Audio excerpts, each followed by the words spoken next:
Hi friends, welcome back to my channel Lisha Recipes. ആദ്യമായിട്ടാണ് എൻ്റെ channel കാണുന്നതെങ്കിൽ subscribe ചെയ്യാൻ മറക്കല്ല. തൊട്ടടുത്തുള്ള ബെല്ലൈക്കണിൽ കൂടി പ്രസ് ചെയ്യണം. എങ്കിൽ മാത്രമേ ഞാൻ ഇടുന്ന വീഡിയോസിൻ്റെ നോട്ടിഫിക്കേഷൻ നിങ്ങൾക്ക് ലഭിക്കുകയുള്ളൂ. ഇന്ന് നമ്മൾ ഒരു ചിക്കൻ പിസ്സയാണ് ഉണ്ടാക്കുന്നത്. ഇത് നമുക്ക് വളരെ എളുപ്പത്തിൽ വീട്ടിൽ തയ്യാറാക്കാവുന്നതേ ഉള്ളൂ. ഈ ലോക്ക്ഡൗൺ കാലങ്ങളിൽ നമുക്ക് വെളിയിൽ പോയി ഫുഡ് കഴിക്കുന്നതിനൊക്കെ ബുദ്ധിമുട്ടുകളും റെസ്ട്രിക്ഷൻസും ഒക്കെ ഉണ്ട്. അപ്പോൾ നമുക്കിത് ഈസി ആയിട്ട് വീട്ടിൽ നമുക്ക് തയ്യാറാക്കി എടുക്കാൻ പറ്റും.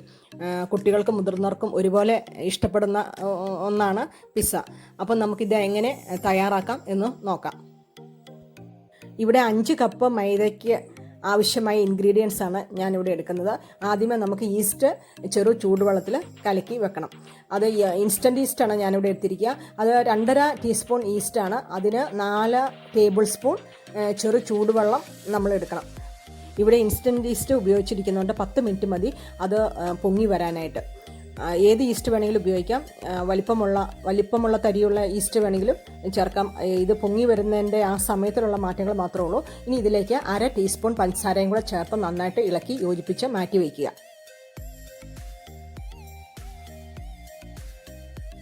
ഇനി നമുക്ക് ഇതിനാവശ്യമായ മാവ് കുഴച്ചെടുക്കണം. ഇതിനായിട്ട് നമുക്ക് 5 കപ്പ് മൈദ മെഷർ ചെയ്തെടുക്കാം.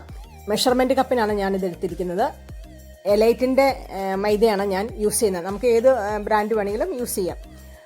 അതിലേക്ക് 3 ടേബിൾ സ്പൂൺ പഞ്ചസാരയും കൂടി മിക്സ് ചെയ്ത് എടുക്കുക. പഞ്ചസാരയുടെ അളവ് ഓരോരുത്തരുടെ ഇഷ്ടമനുസരിച്ച് കൂട്ടിയും കുറച്ചും എടുക്കാം. ഇതിലേക്ക് ആവശ്യത്തിന് ഉപ്പും കൂടി ചേർത്ത് നന്നായിട്ട് മിക്സ് ചെയ്യുക. നമ്മുടെ ഈസ്റ്റ് നന്നായിട്ട് പൊങ്ങി വന്നിട്ടുണ്ട്. 10 മിനിറ്റ് സമയമേ എടുത്തുള്ളൂ. ഇനി ഞാൻ ഈ ഈസ്റ്റ് മാവിലേക്ക് ഒഴിച്ചു കൊടുക്കുകയാണ്. അത് നന്നായിട്ട് ഇളക്കി യോജിപ്പിച്ചതിന് ശേഷം ചെറു ചൂട് വെള്ളത്തിൽ മാവ് നന്നായിട്ട് കുഴച്ചെടുക്കണം. വെള്ളത്തിൻ്റെ അളവ് 2.5 കപ്പ് എനിക്ക് വേണ്ടി വന്നു. വെള്ളത്തിൻ്റെ അളവ് നമുക്ക് അങ്ങനെ കറക്റ്റായിട്ട് പറയാൻ പറ്റില്ല. എനിക്ക് 2.5 കപ്പ് കൊണ്ട് തന്നെ ഇത് കുഴച്ചെടുക്കാൻ പറ്റി. ഈ കുഴയ്ക്കുന്ന മാവിൻ്റെ ആ ടെക്സ്ചർ എന്ന് പറയുന്നത് ചപ്പാത്തിക്ക് കുഴയ്ക്കുന്ന പോലെ ഹാർഡായി പോകാൻ പാടില്ല.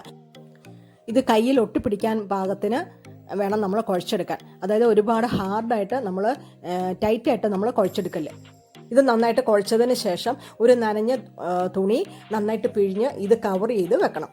അത് ഒരു 30 to 40 മിനിറ്റ്സ് നമ്മൾ മാറ്റി വെക്കണം. അതിനുള്ളിൽ ഇത് നന്നായിട്ട് പൊങ്ങി ഡബിളായിട്ട് വരും.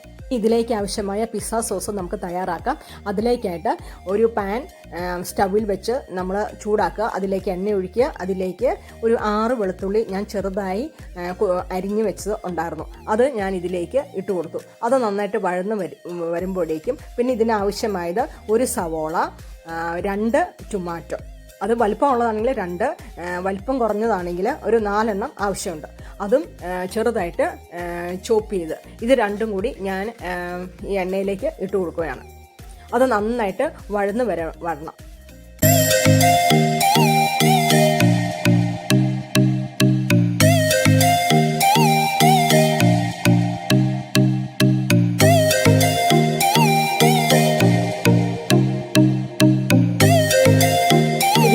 ആവശ്യത്തിന് ഉപ്പ് ചേർത്ത് കൊടുക്കുക. പിന്നെ 1 ടീസ്പൂൺ മുളക് പൊടി ചേർക്കണം. ഇത് രണ്ടും കൂടി നന്നായിട്ട് ഇളക്കി യോജിപ്പിക്കുക. അതിനുശേഷം ഒറിഗാനോ ചേർത്ത് കൊടുക്കാം. എനിക്ക് ഒറിഗാനോ അവൈലബിൾ അല്ലാത്തതുകൊണ്ട് ഞാനത് ചേർത്തിട്ടില്ല.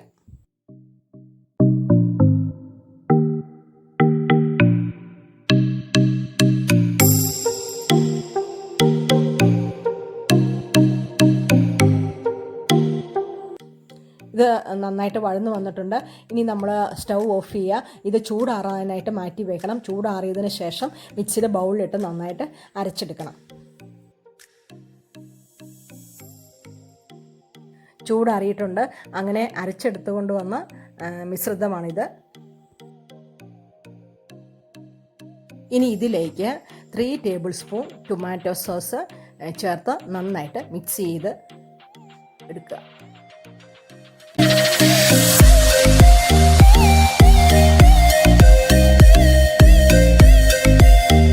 പിസ്സ സോസ് റെഡി ആയിട്ടുണ്ട്. ഇനി നമുക്ക് ഇത് മാറ്റി വെക്കാം. ഇനി പിസ്സയ്ക്ക് ആവശ്യമായ ഫില്ലിങ് തയ്യാറാക്കാം. അതിലേക്കായിട്ട് ഞാൻ ചിക്കൻ നേരത്തെ വേവിച്ച് വെച്ചിട്ടുണ്ടായിരുന്നു. ആവശ്യത്തിന് ഉപ്പും കുരുമുളകും ചേർത്ത് നമ്മൾ വേവിച്ച് നേരത്തെ മാറ്റി വെച്ചതായിരുന്നു. അത് ഞാൻ ചെറിയ പീസസ് ആയിട്ട് എടുത്ത് മാറ്റി വെച്ചതാണിത്. അത് നമുക്ക് ഏത് വേണമെങ്കിലും എടുക്കാം. ബോൺലെസ്സോ എല്ലോട് കൂടിയതോ എടുത്ത് വേവിച്ച് അത് ചെറുതായിട്ട് ചെറിയ കഷ്ണങ്ങളായി പിച്ചി കീറി ചെറുതായിട്ട് എടുത്തതാണിത്. ഒരു പാൻ സ്റ്റൗവിൽ വെച്ച് ചൂടായതിന് ശേഷം അതിലേക്ക് 2 ടേബിൾ സ്പൂൺ ബട്ടർ ഇട്ട് കൊടുക്കുക. അത് ഉരുകി വരുമ്പോഴേക്കും ഒരു സവോള ചെറുതായി അരിഞ്ഞത്, ചെറുതാണെങ്കിൽ 2 എണ്ണം ഇട്ട് വഴറ്റുക. ഒരുപാട് അങ്ങ് വഴന്നു പോകണ്ട, ജസ്റ്റ് ഒന്ന് വാടിയാൽ മാത്രം മതി.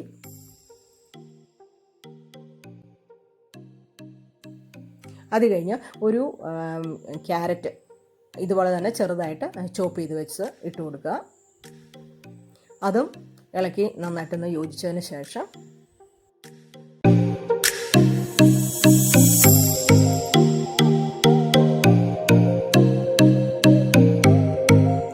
ഒരു ക്യാപ്സിക്കം ഇതുപോലെ ചെറുതായി അരിഞ്ഞത് ഇട്ട് കൊടുക്കുക.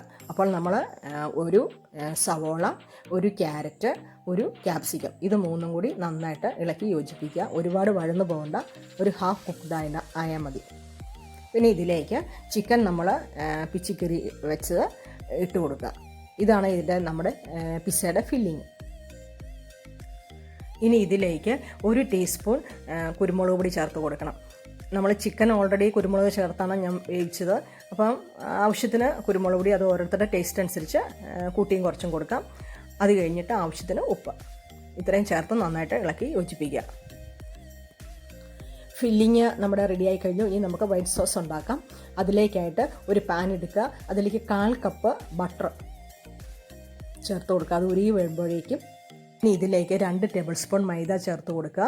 ഈ മൈദ നന്നായിട്ട് ഇളക്കി യോജിപ്പിച്ച്, അതായത് ആ ബട്ടറുമായിട്ട് ചേർന്ന് ചെറിയ ബബിൾസ് വന്ന് തുടങ്ങുമ്പോഴേക്കും 2 കപ്പ് പാല് ഇതിലേക്ക് ഒഴിച്ചു കൊടുക്കുക. ഇപ്പോൾ നമ്മൾ സ്റ്റൗവ് ചെറിയ ഫ്ലെയിമിലിടണം. എന്നിട്ട് നന്നായിട്ട് കട്ടാതിരിക്കാൻ വേണ്ടി തുടരെ ഇളക്കിക്കൊണ്ടേയിരിക്കണം. അങ്ങനെ ഇളക്കി യോജിപ്പിച്ച് കുറുകി വരണം. കുറുകി വന്നിട്ടുണ്ട്. ഇതിലേക്ക് ആവശ്യത്തിന് ഉപ്പും 1 ടീസ്പൂൺ കുരുമുളക് പൊടിയും ചേർത്ത് കൊടുക്കുക. നമ്മൾ ചീസിന് പകരമാണ് വൈറ്റ് സോസ് ചേർത്ത് കൊടുക്കുന്നത്. ഇവിടെ എല്ലാവർക്കും വൈറ്റ് സോസാണ് ചീസിനേക്കാളും കൂടുതൽ ഇഷ്ടം. അപ്പം നിങ്ങളുടെ കമൻറ്റ്സ് എന്താണെന്നുള്ളത് കമൻറ്റ് ബോക്സിൽ അറിയിക്കുക. നിങ്ങളും വൈറ്റ് സോസ് ചേർത്തൊന്ന് ട്രൈ ചെയ്ത് നോക്കുക. അപ്പം നമ്മുടെ വൈറ്റ് സോസ് റെഡി ആയിട്ടുണ്ട്. ഇനി നമുക്ക് തയ്യാറാക്കി വെച്ചിരിക്കുന്ന മാവൊന്ന് എടുത്തു നോക്കാം. അത് ഡബിൾ സൈസായിട്ട് വന്നിട്ടുണ്ട്. 40 മിനിറ്റ്സ് എടുത്തിട്ടുള്ളൂ. ഈ മാവിനെ നമുക്ക് ചെറുതായിട്ടൊന്ന് കുഴച്ചെടുക്കണം. ഒരുപാട് ഡ്രൈ ആയിട്ട് നമ്മൾ കുഴയ്ക്കാൻ പാടില്ല. ചെറുതായിട്ട് സോഫ്റ്റായിട്ടൊന്ന് കുഴച്ചെടുക്കണം. രണ്ടാമത് നമ്മൾ ഈ കുഴയ്ക്കുമ്പോൾ നമ്മുടെ കയ്യിൽ ഓയിൽ സ്പ്രെഡ് ചെയ്ത് കൊടുക്കണം. അത് ഒലിവ് ഓയിലാണ് സ്പ്രെഡ് ചെയ്ത് കൊടുക്കുന്നത്. ഒലിവ് ഓയിൽ ഇല്ലെങ്കിൽ വെജിറ്റബിൾ ഓയിലായാലും മതി. ഞാനിവിടെ ഒലിവ് ഓയിലാണ് യൂസ് ചെയ്തിരിക്കുന്നത്. ഇനി നമ്മൾ ചെറിയ ബോൾസായി എടുത്തിട്ട് നമ്മൾ ഏത് ഡിഷിലാണോ നമ്മൾ കുക്ക് ചെയ്യാനായിട്ട് വയ്ക്കുന്നത്, ആദ്യമേ നമ്മൾ ആ ഡിഷൊന്ന് ഓയിൽ പുരട്ടി സോഫ്റ്റ് ആക്കണം. അതിനുശേഷം നമ്മൾ ഈ മാവ് ചെറുതായിട്ട് സ്പ്രെഡ് ചെയ്ത് കൊടുക്കുക. അത് കട്ടി കൂട്ടിയോ കട്ടി കുറച്ചോ ഓരോരുത്തരുടെ ഇഷ്ടമനുസരിച്ച് നമുക്ക് ചെയ്യാം. അതിൻ്റെ മുകളിലേക്ക് നമുക്ക് പിസ്സ സോസ് സ്പ്രെഡ് ചെയ്യുക. അതിന് മുകളിൽ ഫില്ലിങ്, നമ്മൾ തയ്യാറാക്കി വെച്ചിരിക്കുന്ന ഫില്ലിങ് ഇട്ട് കൊടുക്കുക. അതിൻ്റെ മുകളിൽ വൈറ്റ് സോസ് നമ്മൾ ചേർക്കണം. ഇത് ഞാനിവിടെ തവയിലും ചെയ്യുന്നുണ്ട്, OTGയിലും ചെയ്യുന്നുണ്ട്. അപ്പോൾ തവയിൽ ചെയ്യാൻ വേണ്ടി ഞാനൊരു ചെറിയ സ്റ്റീലിൻ്റെ ഒരു ചെറിയ പ്ലേറ്റാണ് ഞാൻ എടുത്തിരിക്കുക. അതായത് ആ തവയിൽ കൊള്ളാൻ പാകത്തിന് വലിപ്പമുള്ളൊരു പ്ലേറ്റാണ്. നിങ്ങൾക്ക് ഏത് ഡിഷ് വേണമെങ്കിലും നിങ്ങൾക്ക് എടുക്കാം. ഇനി അതിലേക്ക് ഞാൻ വൈറ്റ് സോസ് അവിടെ ആയിട്ട് ഞാനിങ്ങനെ ഒഴിച്ചു കൊടുത്തു. പിസ്സ കുക്ക് ചെയ്തെടുക്കാം. ആദ്യത്തേത് ഞാനൊരു കടായിലാണ് വയ്ക്കുന്നത്. അതിനായിട്ട് സ്റ്റൗ ഓണാക്കി ഈ കടായി സിമ്മയിലിട്ട് 10 മിനിറ്റ് പ്രീ ഹീറ്റ് ചെയ്യണം. ഈ കടായിക്കകത്തൊരു ചെറിയ സ്റ്റാൻഡ് വെക്കണം. ആ സ്റ്റാൻഡിലേക്കാണ് നമ്മൾ ഈ പിസ്സ പ്ലേറ്റ് നമ്മൾ വയ്ക്കുന്നത്. ഇതിൻ്റെ കുക്കിംഗ് ടൈം എന്ന് പറയുന്നത് 15 മിനിറ്റ്സ് ലോ ഫ്ലെയിമിൽ, ഏറ്റവും ലോ ഫ്ലെയിമിൽ 15 മിനിറ്റ്സ് ആണ് ഇതിൻ്റെ കുക്കിംഗ് ടൈം. അപ്പോഴേക്കും നമ്മുടെ ഈ വൈറ്റ് സോസ് നല്ല ബബിളൊക്കെ വന്നിട്ട് നന്നായിട്ട് മെൽറ്റായിട്ടുണ്ടാവും. അതാണ് ഇതിൻ്റെ കുക്കായി എന്നുള്ളതിൻ്റെ നമുക്കറിയാനുള്ള ഒരു മാർഗ്ഗം. അടുത്തത് ഞാൻ OTGയിലാണ് ചെയ്യുന്നത്. അതിനായിട്ട് ഒരു നോൺ സ്റ്റിക്കിൻ്റെ ട്രേ ബേക്ക് ചെയ്യാനുള്ളത് ഞാൻ എടുത്തിട്ടുണ്ട്. അത് ആദ്യമേ നമ്മൾ ഓയിൽ ബ്രഷ് ചെയ്ത് കൊടുത്ത് സോഫ്റ്റാക്കി ഇട്ടതിന് ശേഷം നമ്മൾ പിസ്സയുടെ ബേസ് മാവ് സ്പ്രെഡ് ചെയ്ത് കൊടുക്കുന്നു. അതിൻ്റെ മുകളിൽ നേരത്തെ നമ്മൾ ചെയ്തതുപോലെ തന്നെ പിസ്സ സോസ് സ്പ്രെഡ് ചെയ്യണം ഫുള്ളായിട്ട്. പിന്നെ അതിൻ്റെ ചിക്കൻ ഫില്ലിങ് അതിൻ്റെ മുകളിൽ ഇട്ട് കൊടുക്കണം. അതിൻ്റെ മുകളിൽ വൈറ്റ് സോസ് സ്പ്രെഡ് ചെയ്യണം. വൈറ്റ് സോസ് മറ്റേതുപോലെ സ്പ്രെഡ് ചെയ്ത് നമ്മൾ കൊടുക്കില്ല. ഞാൻ നേരത്തെ പറഞ്ഞല്ലോ, അവിടെ ആയിട്ട് നമ്മളിങ്ങനെ ഒഴിച്ചു കൊടുക്കണം. ഇത് ഈ OTG ഇതുപോലെ നമ്മൾ 200 ഡിഗ്രി സെൽഷ്യസിൽ 10 മിനിറ്റ്സ് പ്രീ ഹീറ്റ് ചെയ്ത് വെക്കണം. അത് കഴിഞ്ഞിട്ട് അത് അതിൻ്റെ കുക്കിംഗ് ടൈം എന്ന് പറയുമ്പോൾ ഇതും 15 മിനിറ്റ്സ് ആണ് 180 ഡിഗ്രിയിൽ. ഇപ്പോൾ ആയില്ലെങ്കിൽ നമുക്കൊരു 5 മിനിറ്റ്സും കൂടെ കൂട്ടിയിട്ട് കൊടുക്കാം. നമ്മുടെ പിസ്സ റെഡി ആയിട്ടുണ്ട്. വൈറ്റ് സോസൊക്കെ നല്ല മെൽറ്റായി വന്നിട്ടുണ്ട്. അങ്ങനെ നമ്മുടെ ചിക്കൻ പിസ്സ എല്ലാവരും ട്രൈ ചെയ്ത് നോക്കണം. നമ്മൾ ഇതിന് പകരം ഈ വൈറ്റ് സോസിന് പകരം മൊസറല്ല, പക്ഷേ ചീസിനേക്കാളും കൂടുതൽ ടേസ്റ്റായിട്ട് ഞങ്ങൾക്ക് തോന്നിയത് വൈറ്റ് സോസാണ്. അപ്പം നിങ്ങൾ വൈറ്റ് സോസിലൊന്ന് ചെയ്ത് നോക്കുക. എന്നിട്ട് അതിൻ്റെ കമൻറ്റ്സ് താഴെയുള്ള കമൻറ്റ് ബോക്സിൽ അറിയിക്കുക. അപ്പോൾ എല്ലാവർക്കും ഇത് ഇഷ്ടപ്പെട്ട് കാണുമെന്ന് കരുതുന്നു. അപ്പം ഞാൻ ഒന്നും കൂടി ഇത് ഒന്ന് റിപ്പീറ്റ് ചെയ്ത് പറയാം. നമ്മളിങ്ങനെ കാണുമ്പോൾ ഒരുപാട് ഐറ്റം വേണമെന്ന് തോന്നും. ആദ്യം നമ്മൾ അതിൻ്റെ മാവ് നന്നായിട്ട് മയത്തിൽ കുഴച്ചെടുക്കുക. ഒരുപാട് നമ്മൾ ഡ്രൈ ആയി പോകാൻ പാടില്ല. അതാണ് ഇതിൻ്റെ ഈ പിസ്സ ബേസിൻ്റെ ഏറ്റവും വലിയ നമ്മൾ ശ്രദ്ധിക്കേണ്ട കാര്യം എന്ന് പറയുന്നത്. അത് ഒരുപാട് ഡ്രൈ ആയി പോകാൻ പാടില്ല. അത് നമ്മൾ കുഴയ്ക്കുമ്പോൾ നമ്മുടെ കയ്യിൽ ഒട്ടിപ്പിടിക്കാൻ പാകത്തിന് സോഫ്റ്റ് ആയിരിക്കണം മാവ്. അത് നമ്മൾ മാറ്റി വയ്ക്കുന്നു. അതിനുശേഷം നമ്മൾ ഇതിനുള്ള ഫില്ലിങ് റെഡിയാക്കണം. പിന്നെ പിസ്സ സോസ് തയ്യാറാക്കണം. അതിലേക്കായിട്ട് ഒരുപാട് ഇൻഗ്രീഡിയൻസിൻ്റെ ഒന്നും ആവശ്യമില്ല. സവോളയും ടൊമാറ്റോയും മാത്രമേ ആവശ്യമുള്ളൂ. ഒറിഗാനോ നമുക്ക് ഉണ്ടെങ്കിൽ നമ്മൾ ചേർത്താൽ മതി. അത് നിർബന്ധമുള്ള കാര്യമല്ല. ഇറ്റാലിയൻ പിസ്സയുടെ കോമ്പിനേഷൻ എന്ന് പറയുന്നത് ഒറിഗാനോ ആണ്. എനിക്കത് ഇവിടെ ബേക്കറികളിൽ അവൈലബിൾ അല്ലായിരുന്നു. ഞാൻ 2-3 സ്ഥലത്ത് ചോദിച്ചു, അന്വേഷിച്ചു. അപ്പോൾ കോവിഡ് കാരണം പുതിയ സ്റ്റോക്ക് വരാത്തതുകൊണ്ടാണെന്ന് പറഞ്ഞു. അതുകൊണ്ടാണ് ഞാൻ ഒറിഗാനോ ചേർക്കാത്തത്. നിങ്ങളുടെ കയ്യിൽ ഒറിഗാനോ ഉണ്ടെങ്കിൽ അത് ചേർത്തുകൊള്ളുക. ഇനി വേണ്ടത് വൈറ്റ് സോസാണ്. അതിനും ഒരുപാട് ഇൻഗ്രീഡിയൻസിൻ്റെ ഒന്നും ആവശ്യമില്ല. 2 കപ്പ് മിൽക്കും പിന്നെ കുറച്ച് ബട്ടറും അതിൻ്റെ ആവശ്യമേ ഉള്ളൂ. അതും നമുക്ക് ഈസി ആയിട്ട് ഉണ്ടാക്കിയെടുക്കാൻ പറ്റും. എനിക്ക് 5 കപ്പ് മൈദ കൊണ്ട് ടോട്ടൽ 7 ഡിഷ് എനിക്ക് കിട്ടി. അതിൽ OTGയുടെ വെച്ച ഡിഷ് എന്ന് പറയുന്നത് നല്ല വലിപ്പമുള്ള ഡിഷായിരുന്നു. അതുപോലെ വലിപ്പമുള്ള 2 ഡിഷും വലിപ്പം കുറഞ്ഞത് 5 എനിക്ക് ലഭിച്ചിട്ടുണ്ട്. അപ്പോൾ എല്ലാവരും ട്രൈ ചെയ്യുക. നല്ല ടേസ്റ്റി ആയിട്ടുള്ള ചിക്കൻ പിസ്സ റെഡി ആയിട്ടുണ്ട്. ലൈക്ക് ചെയ്യുക, ഷെയർ ചെയ്യുക, സബ്സ്ക്രൈബ് ചെയ്യുക. വീണ്ടും നല്ല റെസിപ്പിയുമായിട്ട് കാണും വരെ ബൈ.